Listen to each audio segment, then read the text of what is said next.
38 Korach Korah, Korach Korah, Parashah 38 Korach Korah, Torah B'midbar, Numbers, 16:1-18:32, Haftarah Shmuel Alef, 1 Samuel 11:14-12:22, Berit Hadashah 2 Timothy 2:8-21, Yehuda, Jude, 1:25, Torah B'midbar, Numbers, 16:1-18:32, 16:1 Now Korach the son of Yitzhar, the son of Kehat, the son of Levi, along with Datan and Aviram, the sons of Eliav, and On, the son of Pelet, descendants of Reuben, took men and rebelled against Moshe. Siding with them were 250 men of Israel, leaders of the community, key members of the council, men of reputation. They assembled themselves against Moshe and Aaron and said to them, "You take too much on yourselves. After all, the entire community is holy, every one of them, and Adonai is among them. So why do you lift yourselves up above Adonai's assembly?" When Moshe heard this, he fell on his face. Then he said to Korach and his whole group, "In the morning, Adonai will show who is and who is the holy person he will allow to approach him. Yes, he will bring whomever he chooses near to himself. Do this: take censers, Korach and all your group, put fire in them, and put incense in them before Adonai tomorrow. The one whom Adonai chooses will be the one who is holy. It is you, you sons of Levi, who are taking too much on yourselves." Then Moshe said to Korach, "Listen here, you sons of Levi. Is it for you a mere trifle that the God of Israel has separated you from the community of Israel to bring you close to himself, so that you can do the work in the tabernacle of Adonai and stand before the community serving them? He has brought you close and all your brothers the sons of Levi with you. Now you want the office of Cohen too. That's why you and your group have gathered together against Adonai. After all, what is Aaron that you complain against him?" Then Moshe sent to summon Datan and Aviram, the sons of Eliav, but they replied, "We won't come up. Is it such a mere trifle, bringing us up from a land flowing with milk and honey to kill us in the desert, that now you arrogate to yourself the role of dictator over us?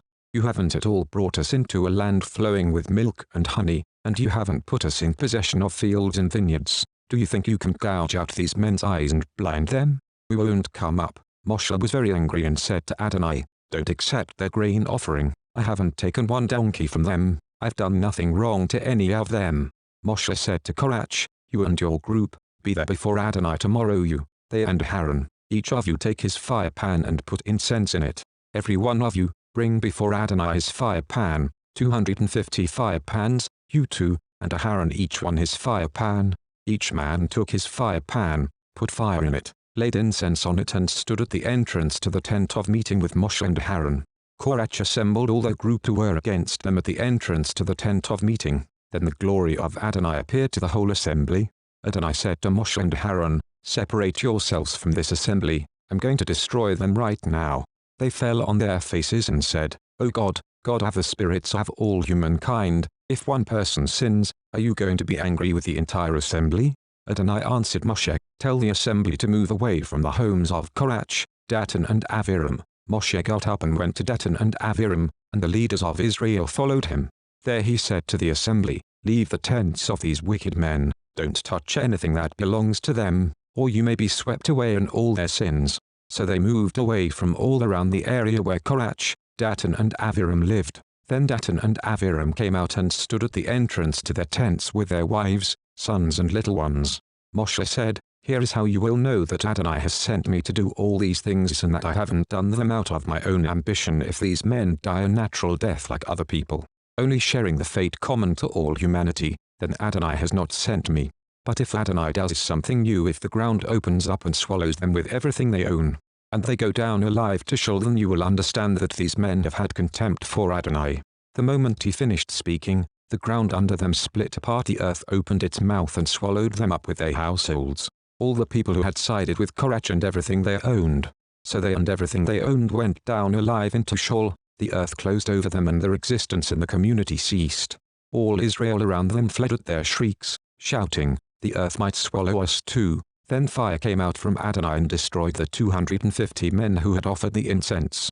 17:1 Adonai said to Moshe, "Tell Eleazar the son of Aaron the Cohen to remove the fire pans from the fire, and scatter the smoldering coals at a distance, because they have become holy. Also the fire pans of these men, whose sin cost them their lives, have become holy, because they were offered before Adonai. Therefore, have them hammered in 2 plates to cover the altar."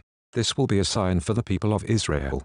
Eleazar the Cohen took the brass fire pans which the men who had been burned to death had offered, and they hammered them into a covering for the altar, to remind the people of Israel that an ordinary person, not descended from Aaron, is not to approach and burn incense before Adonai, if he wants to avoid the fate of Korach and his group, as Adonai had said to him through Moshe. But the very next day, the whole community of the people of Israel complained against Moshe and Aaron. You have killed Adonai's people. However, as the community was assembling against Moshe and Aaron, they looked in the direction of the tent of meeting and saw the cloud cover it and the glory of Adonai appear. Moshe and Aaron came to the front of the tent of meeting. Adonai said to Moshe, "Get away from this assembly, and I will destroy them at once." But they fell on their faces. Moshe said to Aaron, "Take your fire pan, put fire from the altar in it, lay incense on it, and hurry with it to the assembly to make atonement for them, because anger has gone out from Adonai, and the plague has already begun." Aaron took it, as Moshe had said, and ran into the middle of the assembly. There the plague had already begun among the people, but he added the incense and made atonement for the people. He stood between the dead and the living, and the plague was stopped. Those dying from the plague numbered 14,700 besides those who died in the Korach incident. Aaron returned to Moshe at the entrance to the tent of meeting, and the plague was stopped. Adonai said to Moshe, "Speak to the people of Israel, and take from them staffs, one for each ancestral tribe from each leader of a tribe, 12 staffs. Write each man's name on his staff, and write Aaron's name on the staff of Levi, for each tribe's leader is to have one staff. Put them in the tent of meeting in front of the testimony, where I meet with you. The staff of the man I am going to choose will sprout buds. In this way I will put a stop to the complaints the people of Israel keep making against you." Moshe spoke to the people of Israel, and all their leaders gave him staffs, one for each leader, according to their ancestral tribes, 12 staffs. Aaron's staff was among their staffs. Moshe put the staffs before Adonai in the tent of the testimony. The next day Moshe went into the tent of the testimony, and there he saw that Aaron's staff for the house of Levi had budded. It had sprouted not only buds but flowers and ripe almonds as well. Moshe brought out all the staffs from before Adonai to all the people of Israel, and they looked, and each man took back his staff. Adonai said to Moshe, "Return Aaron's staff to its place in front of the testimony. It is to be kept there as a sign to the rebels, so that they will stop grumbling against me and thus not die." Moshe did this. He did as Adonai had ordered him, but the people of Israel said to Moshe, "Oh no, we are dead men, lost, we are all lost. Whenever anyone approaches the tabernacle of Adonai, he dies. Will we all perish?" 18:1 Adonai said to Aaron, "You, your sons and your father's family line will be responsible for anything that goes wrong in the sanctuary. You and your sons with you will be responsible for anything wrong in your service as Kohanim. But you are to bring your kinsmen, the tribe of Levi, along with yourselves, to work together with you and help you and your sons with you when you are there before the tent of meeting. They are to be at your disposal and perform all kinds of tasks related to the tent, only they are not to come near the holy furnishings or the altar, so that neither they nor you will die. They will work together with you in your duties related to the tent of meeting, whatever the service in the tent may be, but an unauthorized person is not to come near you. You will take charge of all the holy things and the altar, so that there will no longer be anger against the people of Israel. I myself have taken your kinsmen the Levim from among the people of Israel. They have been given as a gift to Adonai for you, so that you can perform the service in the tent of meeting. You and your sons with you will exercise your prerogatives and duties as Kohanim in regard to everything having to do with the altar and within the curtain. I entrust the service required of Kohanim to you. The unauthorized person who tries to perform it is to be put to death." Adonai said to Aaron, "I myself have put you in charge of the contributions given to me. Everything consecrated by the people of Israel I have given and set aside for you and your sons. This is a perpetual law. Here is what is to be yours of the especially holy things taken from the fire, every offering they make, that is, every grain offering, sin offering and guilt offering of theirs that they turn over to me will be especially holy for you and your sons. You are to eat it in an especially holy place. Every male may eat it. It will be set apart for you. Also yours is the contribution the people of Israel give in the form of wave offerings. I have given these to you, your sons and your daughters with you. This is a perpetual law. Everyone in your family who is clean may eat it. All the best of the olive oil, wine and grain, the first portion of what they give to Adonai, I have given to you. The first produce to turn ripe of all that is in their land, which they bring to Adonai, is to be yours. Every clean person in your family may eat it. Everything in Israel which has been consecrated unconditionally is to be yours. Everything that comes first out of the womb, of all living things which they offer to Adonai, whether human or animal, will be yours. However, the firstborn of a human being you must redeem, and the firstborn of an unclean beast you are to redeem.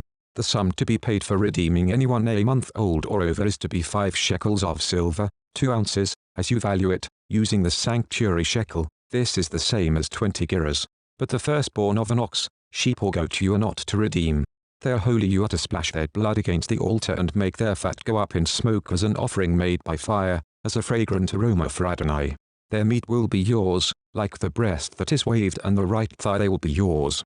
All the contributions of holy things which the people of Israel offer to Adonai I have given to you, your sons and your daughters with you.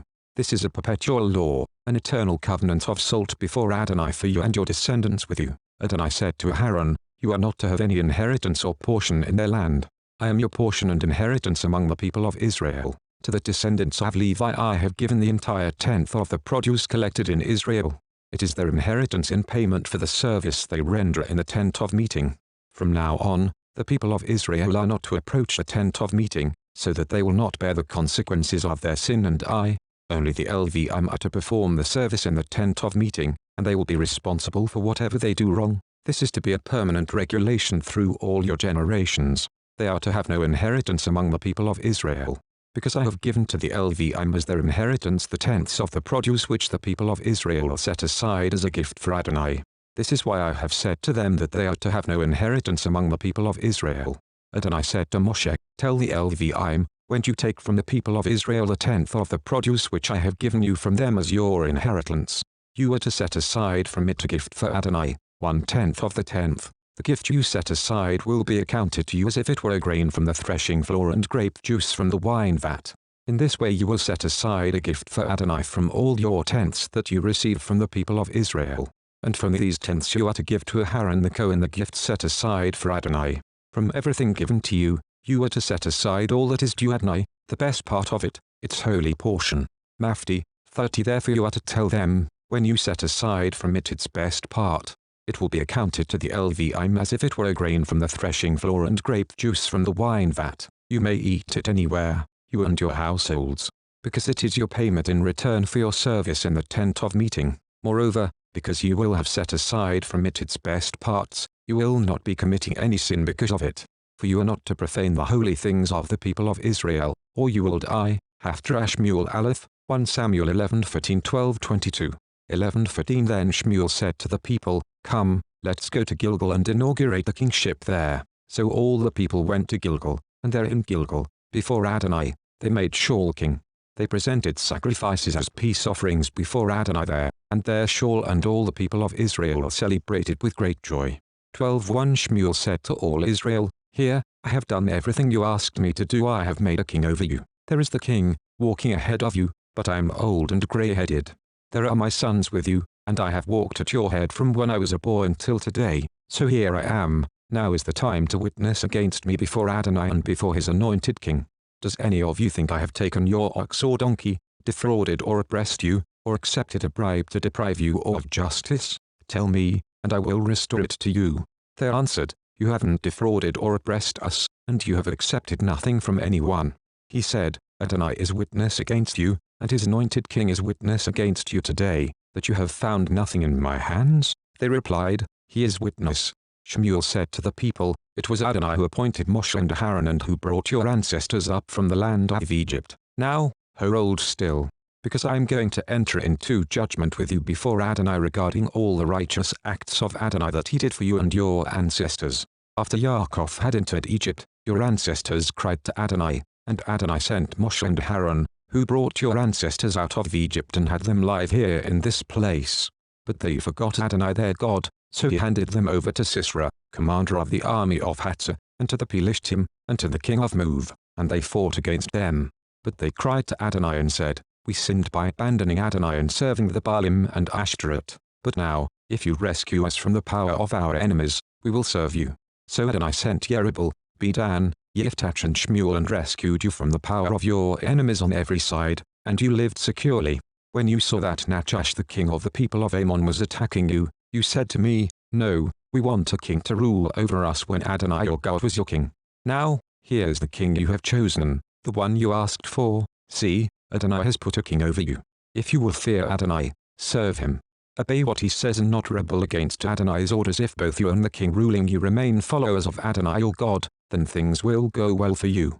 But if you refuse to obey what Adonai says and rebel against Adonai's orders, then Adonai will oppress both you and your leaders. Now therefore, hold still, and see the great deed which Adonai will perform before your very eyes. Now is wheat harvest time, isn't it? I'm going to call on Adonai to send thunder and rain. Then you will understand and see how wicked from Adonai's viewpoint is the thing you have done in asking for a king. Shmuel called to Adonai, and Adonai sent thunder and rain that day. Then all the people became very much afraid of Adonai and Shmuel. All the people said to Shmuel, "Pray to Adonai your God for your servants, so that we won't die, because to all our other sins now we've added this evil as well, asking for a king over us." Shmuel answered the people, "Don't be afraid, you have indeed done all this evil.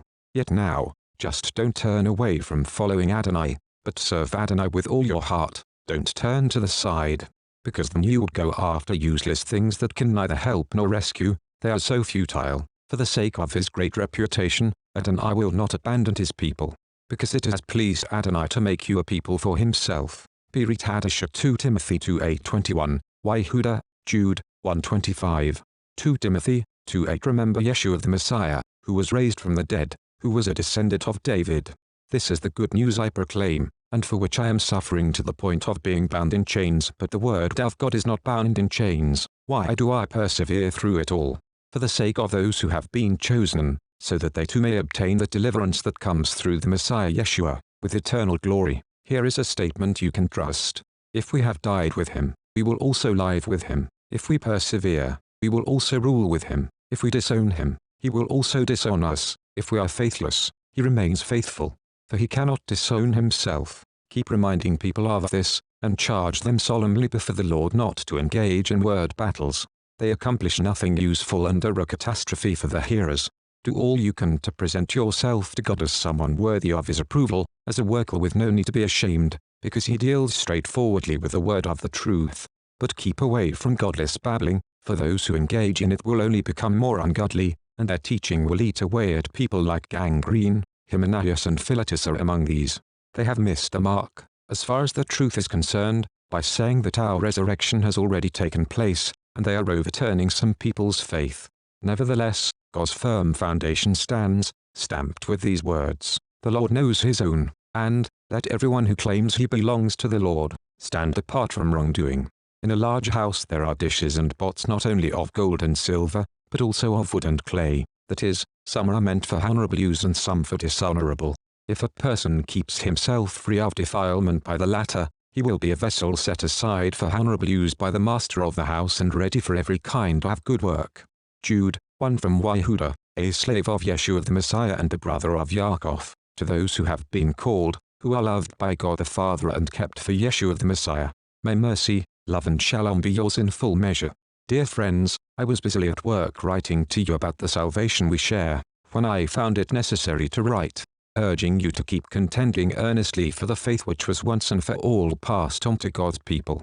For certain individuals, the ones written about long ago as being meant for this condemnation, have wormed their way in ungodly people who pervert God's grace into a license for debauchery and disown our only Master and Lord, Yeshua the Messiah.